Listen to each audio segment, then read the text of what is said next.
সম্পত্তি লিখে নিয়ে অসুস্থ বাবাকে জঙ্গলে ফেলে রেখে গেল তারই সন্তান। আর সেই বাবার দায়িত্ব নিল থানার ওসি। এমনই এক হৃদয় বিদারক ঘটনা ঘটেছে গাজীপুরে। গত 4 ডিসেম্বর গাজীপুরে হুতাপাড়া এলাকায় ঢাকা ময়মনসিংহ মহাসড়কের পাশে একটি জঙ্গলে একজন অসুস্থ বৃদ্ধ লোককে দেখতে পায় স্থানীয় লোকজন।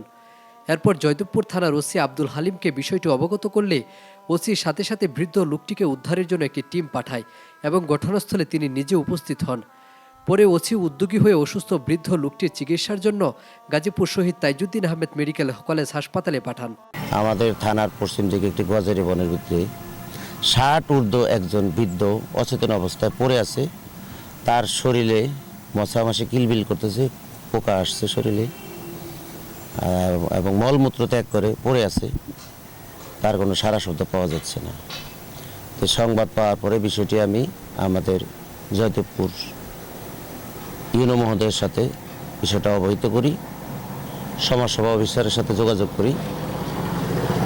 তাদের লোকবল এবং বিভিন্ন ঘাটতির কারণে তাৎক্ষণিক তাদের ব্যবস্থা নেওয়াটা অনেকটা হিমশিম খেতে হচ্ছিল। পরবর্তীতে আমি বিষয়টা আমার গাজীপুর জেলার সুযোগ্য পুলিশ সুপার মহোদয়ের সাথে আলোচনা করি এবং পুলিশ সুপার মহোদয়ের সাথে আলোচনা করে বিষয়টা অবহিত করি। পরবর্তীতে আমার একটা টিম পাঠায় এসআই আজিজুর রহমানকে। সেখানে যে আমাকে অবহিত করলো যে স্যার, এই ভিকটিমের এখানে আমাদের কিছু যাতায়াত করা যাচ্ছে না স্যার, খুব গন্ধ। পরে এলাকা থেকে আমরা সুইপার ডেকে নিয়ে আসি, তাকে পরিষ্কার পরিচ্ছন্ন করে কাপড় চাপড় পরিয়ে আমরা তাজউদ্দিন সরকারি হাসপাতালে ভর্তি করি এবং তার পরিবারের খোঁজখবর নেওয়ার জন্য চেষ্টা করি। তার পরিবারের কোনো খোঁজখবর নিতে পারছিলাম না। বৃদ্ধ তার কোনো পরিবারের সাকিব চাচা, ওনাকে আসলে আমার বাবার চোখে দেখি 2022 সালে আমার বাবা করোনায় মারা গেছে। অনাহারে অর্ধাহারে বিনা চিকিৎসা একটু লোক মারা যাচ্ছিল। পরে বৃহস্পতিবার দিন আমি সন্ধ্যায় হাসপাতালে যাই, ওকে জড়িয়ে ধরলাম, কথা বললাম, কিছু ফলমূল নিলাম, আর্থিকভাবে খোঁজখবর নেওয়ার জন্য কিছু রাখলাম। নার্সের সাথে তার চিকিৎসার বিষয়ে ফাইল নিলাম, কথা বললাম। পরে আমি ফাইলটা নিয়ে প্রায় 45 মিনিটের বেশি অপেক্ষা করলাম। ওখানকার ইউনিটে যে ডাক্তার আছেন তিনি একটা ওটিতে ছিলেন, সার্জারি ইউনিট।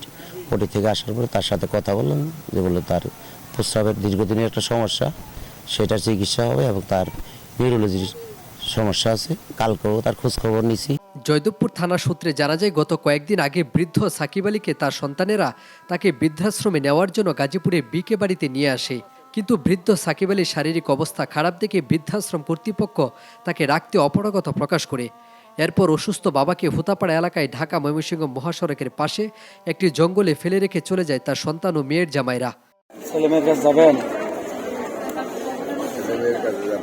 যাবেন? এদিকে তাকায় কাকা, একটু আমার দিকে তাকায় কথা বলেন।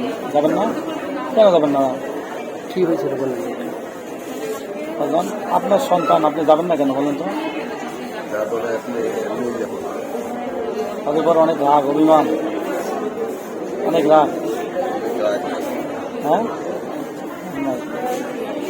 65 বছর বয়সে বৃদ্ধ সাকিব আলীর সকল দায়িত্ব নিয়েছে জয়দেবপুর থানার ওসি আব্দুল হালিম। অঙ্গীকার করছি যে এই বৃদ্ধ সাকিব আলী চাচা সুস্থ হওয়ার পরে তাকে আমি বয়স্ক পুনর্বাসন কেন্দ্র নিয়ে যাব এবং আমি তার দেখভাল করব। আমি তার দায়িত্ব নিলাম বাংলাদেশ পুলিশের পক্ষ থেকে।